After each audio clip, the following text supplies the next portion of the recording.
शिक्षकों के ट्रांसफर से जुड़ी बड़ी खबर। मार्च के अंत तक प्रक्रिया पूरी। बीपीएससी टीआरई 3 नियुक्ति पत्र वितरण की प्रक्रिया शुरू। के पाठक को फिर से शिक्षा विभाग मिलने की अटकलें। ईपीएफओ अंशदान बकाया भुगतान पर कार्रवाई के निर्देश। सक्षमता परीक्षा 3 12 मार्च तक आवेदन, नेगेटिव मार्किंग नहीं। शिक्षकों के आश्रितों को अनुकंपा पर नौकरी नहीं मिल रही। विशिष्ट शिक्षकों का प्राण ऑनबोर्डिंग में रुकावट से भुगतान में देरी। शिक्षकों के वेतन और एरियर भुगतान में देरी जाने कारण। दोस्तों, स्वागत है आप सभी का बिहार विशिष्ट शिक्षक के अनमोल पेशकश शिक्षा संवाद के एक और फ्रेश एपिसोड में, जहां हम बातें करेंगे दिन भर की तमाम बड़ी खबरों के बारे में। सबसे पहले टीचर ऑफ द डे बनने के लिए Sunil Kumar Prasad ji from Siwan and Ramanuj Pandey ji from Nalanda को मेनी कांग्रेचुलेशंस। अगर आप भी बनना चाहते हैं टीचर ऑफ द डे तो इस वीडियो को शेयर करके अपने नाम और पता के साथ एक प्यारा सा कमेंट जरूर करिएगा। खबरों की सिलसिला स्टार्ट करते हैं। बीपीएससी और सक्षमता पास शिक्षकों के ट्रांसफर की प्रक्रिया मार्च के अंत तक पूरी करने की योजना बनाई गई है। एसीएस सिद्धार्थ ने निर्देश दिया है कि 22 मार्च के बाद कैटेगरी वाइज लिस्ट 2 दिन के अंतराल पर जारी की जाएगी।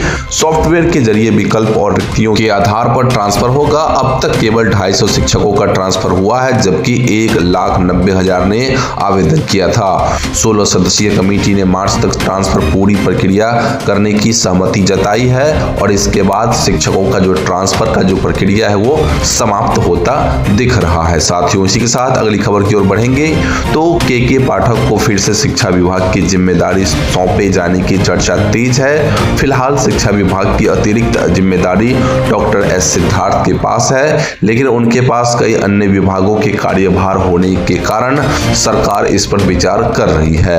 हालांकि अब तक इस पर कोई आधिकारिक घोषणा नहीं हुई है, जिससे यह कहना मुश्किल है कि के पाठक को शिक्षा विभाग का एसीएस बनना आसान होगा या फिर नहीं। जी हां साथियों, ये अभी सिर्फ अटकलें चल रही है, इसमें कोई सच्चाई अभी तक निकल के नहीं आई है।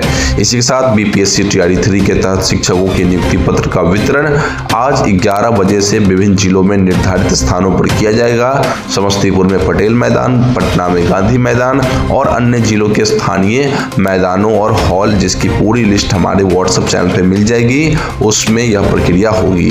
सभी उम्मीदवारों को सुबह 8:30 बजे तक पहुंचने और Aadhaar card, BPSC TRE admit card और काउंसलिंग रिसीविंग के साथ आवश्यक दस्तावेज लाने की सलाह दी गई है। जी हां साथियों, व्हाट्सएप की लिंक वीडियो के डिस्क्रिप्शन बॉक्स में मिल जाएगी, जाके ज्वाइन कर सकते हैं और सभी जिलों की जो है काउंसलिंग की स्थल को पता कर सकते हैं।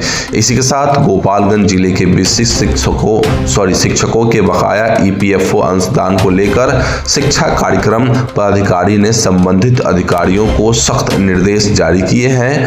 पहले भी कई बार निर्देश जारी किए जाने के बावजूद कुछ शिक्षकों का अंशदान अब तक लंबित है। आदेश में कहा गया है कि सभी शिक्षकों का बकाया अंशदान 3 दिनों के भीतर जमा करें। देरी की स्थिति में ब्याज की राशि संबंधित अधिकारियों और पे मेकर से वसूली जाएगी। इसके अलावा अधिकारियों को यह सुनिश्चित करना होगा कि भविष्य में कोई बकाया न रह सके। इसी के साथ बिहार के प्राथमिक, मध्य माध्यमिक और उच्च माध्यमिक विद्यालयों के शिक्षकों के लिए सक्षमता परीक्षा तृतीय के ऑनलाइन आवेदन की अंतिम तिथि 12 मार्च है। वे शिक्षक जो पहली या दूसरी परीक्षा में अनुपस्थित या असफल हुए हैं, इस परीक्षा में भाग ले सकते हैं। परीक्षा कंप्यूटर बेस्ड होगी, जिसमें 1100 रुपये शुल्क निर्धारित है। प्रश्न बहुविकल्पीय होंगे और परीक्षा में कोई निगेटिव मार्किंग नहीं होगी। सामान्य वर्ग के न्यूनतम अंक जो है 40% है और अन्य वर्गों के लिए यह कम है। बिल्कुल साथियों, इस बात को ध्यान रखिएगा। सक्षमता परीक्षा 3 का जो 12 मार्च तक फॉर्म भरने वाली है। इसी के साथ बिहार बोर्ड ने 11वीं और 9वीं की वार्षिक परीक्षाओं की तिथियों को घोषणा कर दी है। 11वीं की जो परीक्षा है वो 17 मार्च से 25 मार्च तक चलेगी, जबकि 9वीं की परीक्षा 20 से 25 मार्च तक होगी। 11वीं की प्रायोगिक परीक्षा 26-27 मार्च को और 9वीं की प्रायोगिक परीक्षा 26 मार्च को आयोजित की जाएगी। बोर्ड ने सभी जिला शिक्षा अधिकारियों को पत्र लिखकर सूचित किया है कि प्रश्न पत्र 10 से 13 मार्च के बीच डीओ कार्यालय में भेज दिए जाएंगे। इसके बाद वहां से आप प्रश्न पत्र को लाके और विद्यालय में बच्चों से एग्जाम लेना है। साथियों, सरकारी स्कूलों में 1ली से 8वीं कक्षा की वार्षिक परीक्षा में बच्चों के साथियों और शिक्षकों के साथ साथ व्यवहार, उपस्थिति और विभिन्न गतिविधियों के लिए 100 अंक निर्धारित किए गए हैं। पहली और दूसरी कक्षा के बच्चों की परीक्षा सोमवार से होगी, जबकि तीसरी से 8वीं कक्षा की परीक्षा बुधवार से शुरू होगी।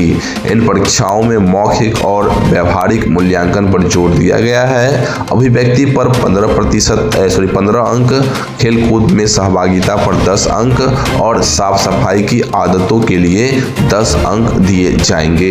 इसी के साथ शिक्षकों के वेतन और एरियर भुगतान में बजट की कमी और फंड की अनुपलब्धता के कारण देरी हो रही है। खासकर SSA और BPSC के शिक्षकों का वेतन समय पर जारी नहीं हो सका है। वेतन कटौती की सूची तैयार है, लेकिन इसे लागू नहीं किया जा सका है और एरियर भुगतान की भी धीमी गति से हो रही है। हालांकि बैंक प्रक्रिया के तहत अगले 1-2 दिनों में 100% भुगतान पूरा करने की उम्मीद है, लेकिन स्थिति अभी भी अनिश्चित बनी हुई है। इसी के साथ अगली खबर की ओर बढ़े तो विशिष्ट शिक्षकों के वेतन भुगतान में लगातार देरी हो रही है, जिसका प्रमुख कारण प्राण की ऑनबोर्डिंग में तकनीकी अड़चनें बताई जा रही है। इसके चलते वेतन वितरण की प्रक्रिया धीमी हो गई है। हालांकि प्राण ऑपरेटर्स के माध्यम से इसे तेज करने के प्रयास किए जा रहे हैं, लेकिन अभी तक समाधान नहीं निकल सका है। इस समस्या के चलते विशिष्ट शिक्षकों को अपने वेतन के लिए और इंतजार करना पड़ सकता है, जिससे उनकी आर्थिक स्थिति पर प्रतिकूल प्रभाव पड़ रहा है। साथियों, बहुत दिक्कतें हैं विशिष्ट शिक्षकों का अभी तक भुगतान नहीं हो पाने के कारण।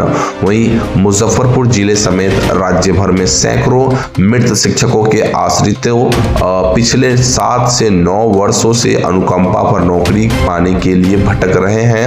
2015 के बाद सेवा काल में मृत शिक्षकों के आश्रितों को अब तक विद्यालय सहायक या परिचारी पद पर बहाली नहीं मिली है, जिससे जिले में 200 से अधिक आवेदन लंबित है। विभागीय संशोधन की प्रक्रिया चल रही है, लेकिन नियुक्ति में अब तक देरी हो रही है, जिससे आश्रित परिवार आर्थिक संकट में जूझ रहा है। तो दोस्तों, ये थी दिन भर की सभी बड़ी खबरें जो मैंने आपको प्रोवाइड कर दी। अन्य सभी खबरों के लिए बिहार विशिष्ट शिक्षक के ऑफिशियल व्हाट्सएप चैनल से अभी जुड़ना मत भूलिए। लिंक मैं वीडियो के डिस्क्रिप्शन बॉक्स में डाल दूंगा। आपसे पहले कई हजार शिक्षक वहां पे जुड़ के सभी खबरों को पहले पा ले रहे हैं। आप सिर्फ पीछे रह जाना, तो जल्दी जाइए और लिंक से हमारे व्हाट्सएप चैनल को ज्वाइन कर लीजिए। बाकी प्रतिदिन सुबह दिन भर की सभी बड़ी खबरों के साथ मैं इसी चैनल पर शिक्षा संवाद नामक एक वीडियो बनाता हूं, जिसमें आपको दिन भर की सभी खबरें प्रोवाइड कर देता हूं। तो अभी कभी इस चैनल को सब्सक्राइब करके बेल आइकन प्रेस कर लीजिए। साथ ही साथ मोटिवेशन के लिए वीडियो को लाइक करके और अपने शिक्षक संबंधित सभी ग्रुप्स में और अपने शिक्षक साथियों के पास इस वीडियो को जरूर पहुंचाइए, ठीक है ना, शेयर करके। बाकी मिलते हैं अगली वीडियो में। जय हिंद।